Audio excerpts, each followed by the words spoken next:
ใจที่ไม่ได้ดูแลเธอขอโทษเจ้าอีหลีเด้อน้องเด้อที่อ้ายเมาจนบ่มีน้ำยาเจ้าส่งพามาหอดของนอนพอหัวลงหมอนอ้ายก็รับว่าเป็นท่า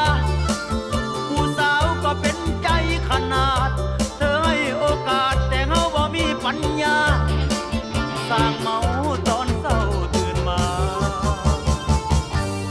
โอ้ยเสียดายเด้อยากมีไฟล้างตา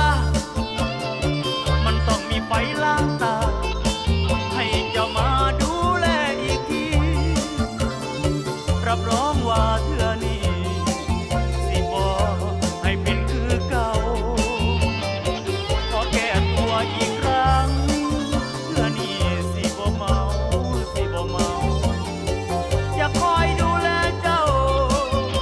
สิเฝ้าเอาอกเอาใจคืนนั้นอายเมาคืนนั้นอายเมาเมาจนหมดสภาพเลยพลาดโอกาสนั้นไปมันต้องมีไฟล้างตามาให้อายลองเบิ่งใหม่จังไหนก็ยอมบ่ได้ถ้าไม่มีไฟล้างตา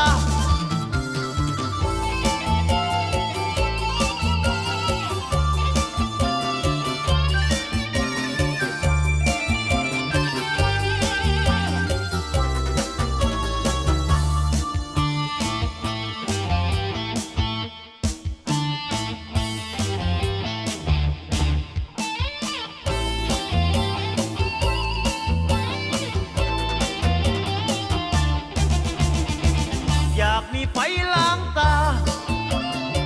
มันต้องมีไฟล้างตาให้เจ้ามาดูแลอีกทีรับรองว่าเทื่อนี้สิบ่ให้เป็นคือเก่าขอแก้ตัวอีกครั้ง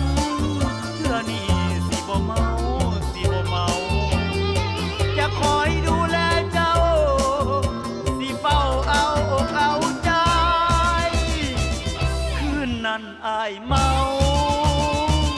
คืนนั้นอายเมาเมาจนหมดสภา